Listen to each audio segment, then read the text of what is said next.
नमस्कार दोस्तों, गौरी की आवाज़ चैनल में आपका स्वागत है। आज बरसी थी मम्मी की। राहुल उदास बैठे थे। यूं तो पिछले पूरे वर्ष उनके चेहरे पर मुस्कान नहीं दिखी। सुबह नहाकर फूलों की माला फोटो पर चढ़ा रहे थे तो एक टीस सी उठी थी मेरे कलेजे में। इस तरह की टीस पिछले दिनों अक्सर उठती रही। उनके रहते मैं कभी नहीं जान पाई कि उनकी शख्सियत इस घर के लिए कितनी अहम थी। चारों तरफ सूनापन पसर गया है, सन्नाटा सा। वे अलग थी, बिल्कुल अलग। तभी तो नहीं समझ पाया कोई उन्हें। वह भी कहाँ कद्र कर पाई उनकी भावनाओं की। उसे हर वक्त वे जो कहती रहती, उसमें सच्चाई कम और खोखले आशीर्वाद का भ्रम ज्यादा बना रहा। कितना गलत सोचती थी वह। याद है मुझे वह उनकी पहली मुलाकात। वे अपने इकलौते बेटे के लिए देखने आई थी मुझे। बड़े ध्यान से देख रही थी। जो कुछ उन्होंने मुझसे पूछा, अमूमन बेटे की माएँ वह सब कुछ नहीं पूछा करती। क्योंकि मेरे पापा डॉक्टर हैं, उनका पहला प्रश्न था, तुम डॉक्टरी के प्रोफेशन को किस रूप में लेती हो? पिछले वर्ष की 2-3 राष्ट्रीय स्तर की घटनाएं क्या थी? खाली वक्त में क्या करना चाहोगी? माँ ने कहा, पढ़ना। तो बोली, कैसी पुस्तकें, कौन सी पत्रिकाएं? सगाई होने के बाद आई तो उन्होंने एकांत में बात करने की इच्छा जाहिर की। मैं बिल्कुल घबरा गई। न जाने उस वक्त अच्छा लगा था। मेरे प्रति प्यार का अथाह सागर हरहरा रहा था उनकी आंखों में। अंजू बेटी, जितना तुम्हें देखकर समझ पाई हूँ, उससे तुमने मुझे मोह लिया है। आज एक अहम बात पर तुमसे सलाह करनी है। देखो, यह तो नहीं कहती कि हमारे पास दौलत के खजाने हैं, मगर तुम्हें कभी कोई अभाव नहीं रहेगा। दूसरी बात कि जितना एक माँ अपनी बेटी की जरूरतों को समझकर पूरा कर पाती है, कदाचित उतना मैं न कर पाऊं। इस पर भी मेरे विचार में भौतिक वस्तुओं के चाह की कोई सीमा नहीं होती। नित नई आती है और इच्छाएं मचल पड़ती है। इंसान की अनंत इच्छाएं ही उनके पतन का कारण बनती है। असल में हम दहेज नहीं लेना चाहते, मगर सिर्फ हमारे चाहने भर से तुम्हें वंचित होना पड़े और बाद में तुम्हें इसका मलाल रहे। तुम समझ रही हो ना मैं क्या कहना चाहती हूँ? आखिरकार तुम्हारी राय जान लेना सबसे जरूरी है, क्योंकि इसका सीधा असर तुम पर पड़ने वाला है। मेरी समझ में ठीक ठाक तो कुछ नहीं आया था। मैं उनके व्यक्तित्व तथा नपे तुले शब्दों में बोलने के अंदाज में कुछ आतंकित हो गई थी, या फिर उनकी आत्मीयता, सहजता मेरे देखे सास बहू के रिश्ते के ठंडेपन से कहीं मेल नहीं खा रही थी। उस वक्त मैंने यही कहा था, जैसा आप चाहें, मुझे कोई ऐतराज नहीं, बल्कि यह तो खुशी की बात है। खुशी कहाँ हुई थी मुझे। अंदर ही अंदर शायद उनके इस निर्णय के पीछे स्पष्टता दिखती। द्रव्य की अनासक्ति को कहाँ देख पाई थी मेरी आंखें। कैसी अजीब बात थी। जो अच्छाई शीशे की तरह सामने थी, उसमें भी सभी को खोट नजर आया था उस वक्त। किसी ने कहा, उन्हें अपनी प्रशंसा करवानी है, तभी ऐसा कर रही हैं। पर यह कोई नहीं सोच पाया कि पहले त्याग करना होता है, तब प्रशंसा पाने का हक बन पाता है। उनके अपने रिश्तेदारों को यह निर्णय अटपटा सा लगा। जो कार्य लीक से हटकर किया जाए, वह अटपटा तो लगना ही था। मुझे उन्होंने लाखों की भीड़ से छांट कर अपने बेटे के लिए चुना। उसका कारण मेरी शिक्षा, मेरा व्यक्तित्व भले ही साधारण रहा हो, परंतु उन्हें मुझ में अंतहीन संभावनाएं नजर आई थी। उसकी अहमियत मैं ही नहीं जान पाई। मुझे थोड़ा उदास देखते ही राहुल से कहती, घुमा लाओ इसे, या मम्मी से कलकत्ता बात कर लो, उदास मत रहो। बाद में माँ बेटे पीछे पड़े कि मुझे पढ़ाई वापस शुरू करनी चाहिए। मैं पढ़ना चाहती थी, पढ़ भी सकती थी, लेकिन नई जिम्मेदारियां और पढ़ाई साथ साथ किस तरह हो सकेगी, इस बात से आशंकित थी। बहरहाल एडमिशन हो गया। मुझे सुबह 6 बजे कॉलेज जाना होता था। लौटती तक वापस 3-4 बज जाते थे। नींद पूरी न हो पाती कि उठने का वक्त हो जाता। दिन भर बाहर रहने के कारण घर में पूरे काम मम्मी को करने पड़ते। यह बात मुझे अक्सर कचोटती रहती। उन्होंने एक बार भी जाहिर नहीं किया कि इससे उन्हें कोई तकलीफ है, बल्कि अपनी सहमति व सहयोग में कभी कोई कमी नहीं आने दी। कॉलेज का पहला दिन था। राहुल को कोई काम निकल आया था। मैं मुंबई के लिए नई थी। यहाँ के रास्ते, यहाँ की लोकल गाड़ियों से मेरा परिचय विशेष नहीं हो पाया था। मम्मी मुझे कॉलेज छोड़ने गई। राहुल ने हम दोनों की साथ जाते हुए फोटो ली। राहुल कितने गहरे हैं। जानते हैं, ये लम्हे शायद कम लोगों के नसीब में होते हैं कि कोई सास बहू को कॉलेज छोड़ने जाए। मैं अपने मनोगत भावों को छुपा लेने में सिद्धहस्त हूँ, परंतु उस दिन राहुल के साथ न जा पाने की झुंझलाहट ऐसी थी कि यह न सोच पाई कि उनके साथ जाने के अवसर आते ही रहेंगे।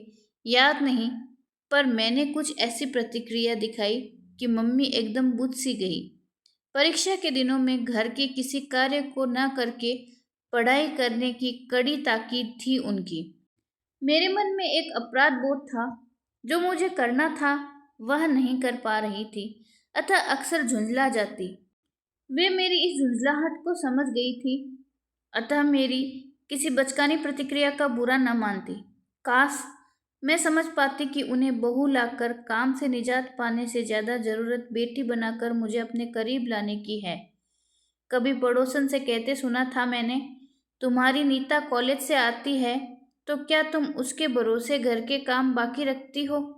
उल्टे जूस का गिलास तैयार रखती हो, अपने सामने बिठाकर नाश्ता करवाती हो, फिर वह वहीं सोफे पर पसर जाती है, टीवी देखती है, फोन पर गप्पे मारती हैं। ये भी तो वैसी ही है।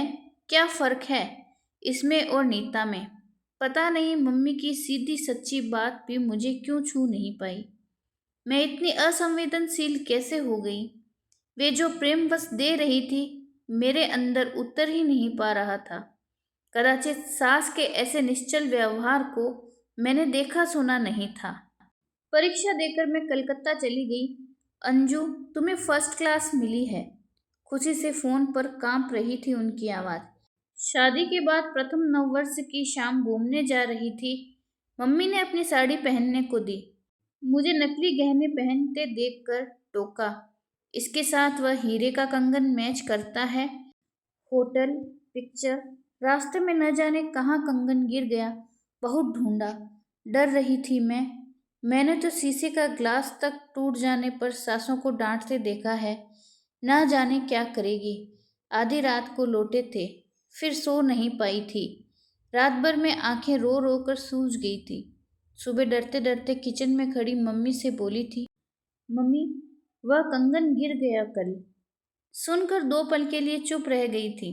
फिर मेरे उतरे चेहरे व सूजी आंखों पर नजर डालकर ठहरे हुए शब्दों में बोली थी, जो गिर गया वह वापस आने से रहा। मन खराब करने से क्या फायदा? उनकी बात सुनकर मेरी जान में जान आ गई। इस वाक्य के पीछे छिपी उनकी उदारता को आंख पाने की सामर्थ्य मेरे पास नहीं था। पिछले दिनों वे अस्वस्थ चल रही थी। कभी बुखार, दर्द, सर्दी।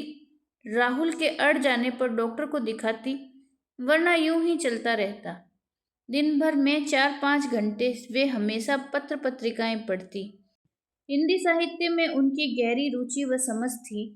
बहुत पढ़ते रहने के कारण उन्हें प्रत्येक क्षेत्र की जानकारी थी। फिर भी मुझसे ही पूछती, अंजू, यह दवाई ले लूं या किसी को उपहार देना है तो क्या यह ठीक रहेगा? मेहमान आते तो क्या बनाया जाए? मेनू बताओ। खुद के मन में कुछ और होता, मगर जो मैं कह देती वह कभी नहीं टालती। इन रोजमर्रा की छोटी छोटी बातों से मेरे प्रति उनका विश्वास छलकता था, या फिर वे स्वयं आश्वस्त होना चाहती थी। ऐसा भी नहीं था कि उन्हें कभी क्रोध आता ही न हो। पापा से, राहुल से उनकी तकरार होती, वे नाराज हो जाती, रोती, खाना नहीं खाती, मगर मुझे उन्होंने उन शब्दों में कभी कुछ नहीं कहा। राहुल इस पक्षपात की वजह पूछता तो कहती, वह ऐसा कुछ करती ही नहीं कि कुछ कहने की गुंजाइश रहे। मेरे और राहुल के बीच भी कोई बात होती तो हमेशा मेरा पक्ष लेती। मेरे जन्मदिन पर भी राहुल के जन्मदिन से ज़्यादा तामझाम करती। राहुल तुनकता तो उनका जवाब होता, तू पगला है रे। इसे आज के दिन ऐसा न लगे कि मायके में यह होता था, वह होता था, और ये सब सुन कभी मैं तटस्थ बनी रहती। मेरा भी मन करता कि वे सभी जिम्मेदारियों से मुक्त होकर आराम करें, मैं उनकी सेवा करूं, मगर यह सब कहना ही नहीं आया मुझे। नहीं कह सकी कभी।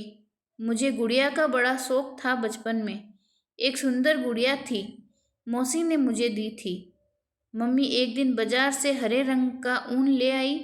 गुड़िया की घेरदार फ्रॉक, छोटे छोटे जूते, फूलने वाली टोपी बनाने में 2-3 दिन जुटी रही। बेटियों की गुड़िया को सजाना ब्याहना न कर पाने की भरपाई की छोटी सी कोशिश थी शायद वो। मेरे मायके से बुलावे का फोन आते ही मुझे भेजने को बेचैन हो जाती। कभी इनकार नहीं किया। हमारे बीच कभी मनमुटाव नहीं हुआ। इस पर भी उनके प्यार से छलकते निस्वार्थ को मैंने समझा होता तो कम से कम कुछ तो लौटा पाती जो उनका वाजिब पाना था। मुझसे अब पछताने से क्या फायदा। उन्हें समझता था राहुल। अक्सर राजनीतिक, संगीत, साहित्य, सिनेमा व सामाजिक घटनाओं पर माँ बेटे बातें करते रहते। राहुल को नींद देरी से आती और मम्मी को गोली लेने पर, जबकि मुझे तकिए पर माथा रखते ही नींद आ जाती। राहुल देर तक मम्मी से बातें करता रहता। वे बीच बीच में टोकती, जा कमरे में जा, अंजू तेरा इंतजार कर रही है। कई बार खुद उठकर सोने चली जाती, तब राहुल उठता। मैं पता नहीं क्या महसूस करती। अब मुझे समझ आया कि मम्मी के साथ होने वाली बहसें राहुल की मानसिक व बौद्धिक खुराक थी। मम्मी कितना चाहती थी कि मैं भी साथ बैठूं और पूरी स्वतंत्रता के साथ अपने विचार रखूं, पर मैं नहीं बन पाई उनकी गोष्ठी की सदस्य। तभी राहुल साल भर से अनमने हैं, बिल्कुल चुप से। माँ का चला जाना असहनीय तो है ही, साथ ही वे लंबी बहसें, मतभेद और पूरी संजीदगी से अपने पक्ष को स्पष्ट कर पाने व सुन लेने वाला अब कोई नहीं है। कोई ऐसा भी नहीं कि क्रोध से उबलते राहुल को दुगने क्रोध से डपट कर शांत कर दे। माँ बेटे के लाख चाहने पर भी उनकी बातों में रस नहीं ले पाई। यदि ले पाती तो आज राहुल को संवेदनात्मक सहारा देती। पर दोष मेरा कितना था। मैंने तो सासों के गड़े गड़ाए सांचे देखे थे, निर्मम, क्रोधी, असहिष्णु, संकीर्ण। यहाँ जो मिला वह न्यारा था। उसे समझ पाना, उस पर विश्वास कर पाना कठिन था। समय की जरूरत थी और समय ही नहीं मिला।